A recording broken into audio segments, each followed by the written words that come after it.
आंखें निकाली पर नहीं कबूला इस्लाम तो कटा सिर। शिवाजी महाराज के बेटे संभाजी की हत्या से पहले औरंगजेब को किसका था मलाल? शिवाजी महाराज जयंती।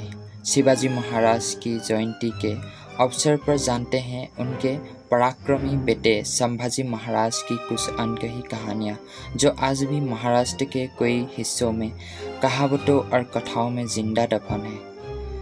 इतिहास के कुछ पन्नों से निकाली ये कहानियाँ आपको रोमांचित कर सकती है। इन दिनों संभाजी महाराज पर बनी बॉलीवुड फिल्म शोभा भी चर्चा में है। आज हम जानेंगे संभाजी महाराज की औरंगजेब से दुश्मनी की कहानी। संभाजी का साप कैसे औरंगजेब के लिए नासुक बना। संभाजी के अंतिम दिनों की वो गौरव गाथा। नई दिल्ली। बच्चा औरंगजेब ने संभाजी महाराज को इस्लाम कबूलने का हुक्म दिया। इनकार करने पर उनको बुरी तरह पीटा गया। दोबारा पूछने पर भी संभाजी ने फिर इनकार कर दिया। इस बार उनकी जुबान खिंचली गई। एक बार फिर से पूछा गया। तब संभाजी ने लिखने की सामग्री मंगवाई और लिखा, अगर बादशाह अपनी बेटी भी दे तब भी नहीं करूँगा। इसके बाद उनको तड़पा तड़पा कर मार डाला गया। हिंदवी स्वराज्य के नायक छत्रपति शिवाजी महाराज के बेटे संभाजी महाराज के त्रासद अंत की यह दुखद कहानी ब्रिटिश भारत में डेनिस किनकेट नाम के सिविल सेवक और इतिहासकार ने लिखी है। डेनिस ने ये बातें अपनी शिवाजी द ग्रैंड रेवेल नाम से एक चर्चित किताब में लिखी है। यह किताब 16वीं सदी के स्वराज्य के महाराज और भारत में ब्रिटिश सामाजिक जीवन 1608 अर्थात 1608 से लेकर 1937 तक के इतिहास और उपनिषद भारत में अंग्रेजों का एक क्लासिक विवरण है। जानते हैं शिवाजी की जयंती के अवसर पर जानते हैं उनके बेटे और हिंदवी स्वराज्य के दूसरे छत्रपति संभाजी महाराज की वो अनकही कहानी। इन दिनों में बॉलीवुड फिल्म शोभा भी काफ़ी चर्चा में है। क्या हुआ था उस दिन, ऐसी यातना की रूह कब उठे। किताब के अनुसार इस्लाम कबूलने से इनकार करने के बाद संभाजी राजे और उनके कबीर पड़ोस कलश को जोकरों वाली पोशाक पहनाकर पूरे शहर भर में परेड कराई गई। पूरे रास्ते उन पर पत्थरों की बरसात की गई। भाले सुभाए गए। उसके बाद उन्हें फिर से इस्लाम कबूलने के लिए कहा गया। फिर से इनकार करने पर और ज़्यादा यातनाएं दी गई। दोनों कैदियों की जुबान कटवा दी गई, आंखें और निकाल लिए गए। इसके बाद उनके एक एक अंग को काटा गया और आखिर में शरीर के कोई टुकड़े कर दिए गए। इसके बाद भी औरंगजेब का मन नहीं भरा तो उसने 11 मार्च 1689 को संभाजी के सिर को कलम कर दिया। मगर औरंगजेब को इस बात का रहा हमेशा मलाल। महाराष्ट्र में एक कहावत बेहद चर्चित है। कहा जाता है कि औरंगजेब ने संभाजी राजे की हत्या करने से ठीक पहले उनसे कहा था कि मेरे 4 बेटों में से अगर एक भी तुम्हारे जैसा होता तो पूरा हिंदुस्तान कब का मुगल सल्तनत में समा चुका होता। दरअसल औरंगजेब के 4 बेटे योग्य नहीं थे। बताया जाता है कि संभाजी के शव अर्थात बॉडी के टुकड़े तुलापुर की नदी में फेंक दिए गए थे, जहां से निकालकर कुछ लोगों ने उनका अंतिम संस्कार किया था। संभाजी की शहादत से लगा मुगलों को श्राप। संभाजी की मृत्यु के बाद मराठों ने एकजुट होकर मुगलों को हराया और औरंगजेब की सत्ता अर्थात शक्ति समाप्त कर दी।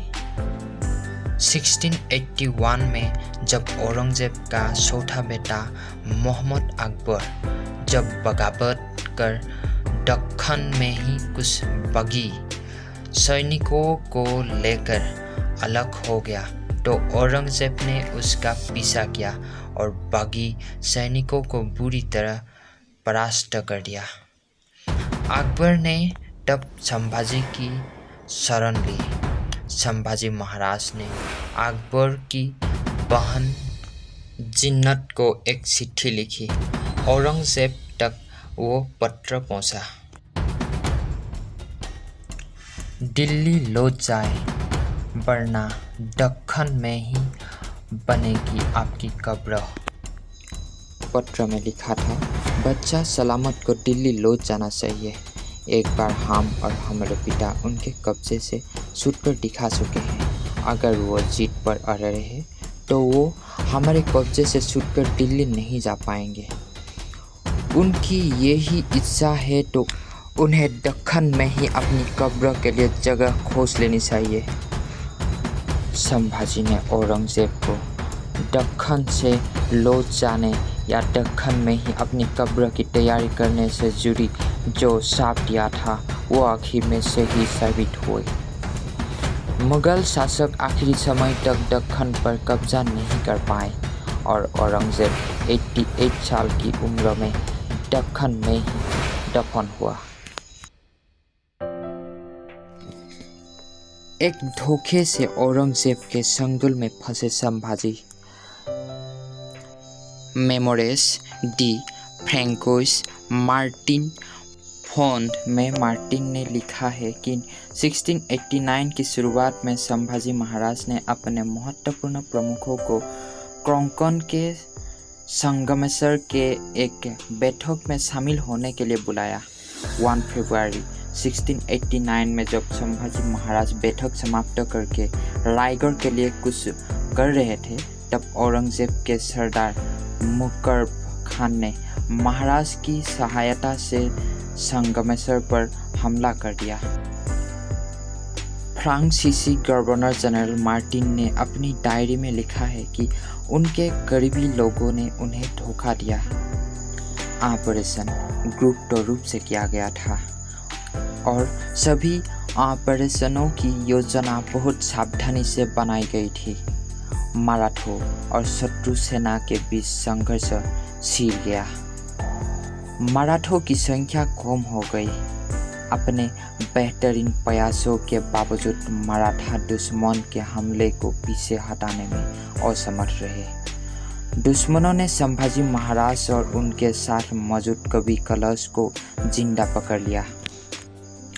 जब संभाजी के साथी कवि कलश की काटी जुबान 1689 में मुगलों ने संभाजी महाराज को धोखे से बंदी बना लिया और उन्हें औरंगजेब के समक्ष पेश किया गया। मुगल सरदार मुकर्ब खान ने संभाजी के सभी सरदारों को मार डाला। संभाजी को उनके सलाहकार कवि कलश के साथ बहादुरगढ़ ले जाया गया था। संभाजी को देखकर औरंगजेब को यकीन ही नहीं हुआ और वो जमीन पर बैठकर अपने अल्लाह को याद करने लगा। जैसे ही वो बैठा कवि कलश ने कहा, जो रवि सभी लसत ही खदौत हट बदरांग तयो टुटेस निहारी ते तखत तजो अबरांग। इसका मतलब यह है कि जिस तरह सूरज के प्रकाश को देखकर जुगनू का प्रकाश नष्ट हो जाता है, उसी तरह से यह राजा अपना सिंहासन छोड़कर तुम्हारे समक्ष आया है। इस दोहे का यह मतलब जानकर औरंगजेब आगबुल्ला हो गया। उसने आदेश दिया कि कवि कलश की जुबान काट दो। उसने उसी वक्त संभाजी के सामने प्रस्ताव रखा कि वो सारे किले मुगलों को सौंप कर इस्लाम धर्म कबूल कर ले। इससे उनकी जान बख्श दी जाएगी। मगर संभाजी ने इनकार कर मरना स्वीकार किया। संभाजी महाराज दूसरे मराठा छत्रपति। अब थोड़ा पीछे चलते हैं। संभाजी की शुरुआती जिंदगी की कहानी जानते हैं। दरअसल छत्रपति संभाजी राजे शिवाजी राजे भोसले 14 मई 1657 में जन्म और 11 मई अर्थात 11 मई 1689 में मृत्यु हुआ था। छत्रपति शिवाजी महाराज और महारानी साहिबाई के सबसे बड़े पुत्र और मराठा साम्राज्य के दूसरे छत्रपति थे। संभाजी महाराज का जन्म पुरंदर किले में हुआ था। एक राजकुमार होने के नाते उन्हें छोटी उम्र में ही युद्ध अभियानों और राजनीतिक सालों का अनुभव प्राप्त हो गया था। संभाजी महाराज की देखभाल उनकी दादी राजमाता जीजाबाई ने की थी। उनकी सौतेली माँ पुतलाबाई भी उनसे बहुत प्यार करती थी। हालांकि उनकी सौतेली माँ सोयराबाई ने संभाजी महाराज के राजनीतिक जीवन में कई बार दखल दिया। 9 साल की उम्र में शौर के बच्चे ने औरंगजेब को सकाया। कोई ऐतिहासिक अभिलेखों के अनुसार संभाजी महाराज बेहद सुंदर और बहादुर थे। वे कई भाषाओं के विद्वान और बहुत चतुर राजनीतिज्ञ भी थे। उन्होंने राजनीति की बारीकियों को पूरी तरह आत्मसात कर लिया था। जब वो 9 साल के थे तब शिवाजी महाराज उन्हें अपने साथ आगरा की यात्रा पर ले गए।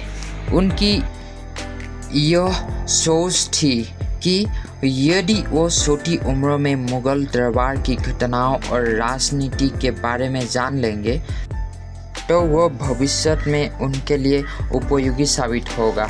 औरंगजेब के इशारे पर जब शिवाजी और संभाजी को कैद करने की कोशिश की गई तो शिवाजी और संभाजी फौलों की टुकड़ी में वहां से भाग निकले। मथुरा में पेशवा के साले के यहाँ रखा मरने की अफवाह फैलाई। शिवाजी महाराज ने यह सोचा कि संभाजी को कुछ समय के लिए सुरक्षित स्थान पर रखा जाना जरूरी था। इसलिए शिवाजी महाराज ने उन्हें मथुरा में प्रवेश के साले मोरोपंत के घर रखा। मुगल सैनिकों को संभाजी राजे का पीछा करने से रोकने के लिए शिवाजी महाराज ने अफवाह फैला दी कि संभाजी राजे की मृत्यु हो गई है। महाराष्ट्र पहुंचने के कुछ समय बाद संभाजी महाराज सुरक्षित रूप से स्वराज्य में आ गए। एक छोटे से किले को जीतने में औरंगजेब के छूटे पसीने। औरंगजेब ने 1682 में मराठों पर हमला किया। औरंगजेब की सेना मराठा सेना से 5 गुना बड़ी थी, जबकि औरंगजेब का साम्राज्य संभाजी महाराज के साम्राज्य से कम 15 गुना बड़ा था। औरंगजेब की सेना उस समय दुनिया की सबसे शक्तिशाली सेनाओं में से एक थी। फिर भी मराठों ने संभाजी महाराज के नेतृत्व में बहादुरी से लड़ाई लड़ी। नासिक के निकट रामसोस किले के युद्ध से औरंगजेब परेशान रहा। औरंगजेब के सेनापति को उम्मीद थी कि किला कुछ ही घंटों में आत्मसमर्पण कर देगा, लेकिन मराठों ने इतना कड़ा प्रतिरोध किया कि उन्हें किला जीतने के लिए 150 साल तक संघर्ष करना पड़ा। जब संभाजी ने दुश्मनों को परास्त कर दिया, संभाजी महाराज ने अपने शत्रुओं गोवा के पुट्टगलियों, जंजीरा के सिद्धि और मसूर के सिक्कदेव राय को इतना कड़ा सबक सिखाया कि वह संभाजी महाराज के विरुद्ध औरंगजेब की सहायता करने का साहस नहीं कर सके। न ही उनमें से कोई भी उनके खिलाफ जा सकता था। संभाजी महाराज के नेतृत्व में मराठों ने अकेले ही सभी दुश्मनों से लड़ाई लड़ी। कैसे काम करती थी संभाजी की गुरिल्ला आर्मी। किताब द ग्रैंड रिबेल में लेखक डेनिस किनकेट के अनुसार गुरिल्ला आर्मी तेजी से चलने और अचानक हमला करने में माहिर थी। वे छोटी छोटी बटालियनों में ज़मीनी जंग में मुगल सेना पर हमला करते और फौरन पहाड़ों में वापस लौट जाते और छिप जाते। रात के समय छिप कर हमला करना भी इन योद्धाओं की एक खासियत थी। शिवाजी की सेना में उस वक्त तक तोपखाना नहीं था, इसलिए ये योद्धा तलवारबाजी और छोटे हथियारों का इस्तेमाल करते थे। गुरिल्ला युद्ध शैली से त्रस्त होकर मुगल सेना पूरी तरह से असहाय हो गई। इसमें स्थानीय कबायली मुसलमान और पठान भी शामिल थे, जो बेहद लड़ाकू हुआ करते थे। ये आर्मी सिंधुदुर्ग और विजयदुर्ग जैसे समुद्री किलों में हमेशा मुस्तैद रहती थी। शिवाजी के जहाजी बेड़े को संभाजी ने भी आगे बढ़ाया। ब्रिटिश भारत के एक इतिहासकार कैप्टन गांडोल्फ ने अपनी किताब द हिस्ट्री ऑफ मराठा में लिखा है कि शिवाजी महाराज और उनके बाद संभाजी महाराज ने अपनी नौसेना का इस्तेमाल मराठा साम्राज्य को बढ़ाने में किया। उन्होंने उस दौर की नौसैनिक टेक्निक अपनाने में कोई शिशक नहीं दिखाई।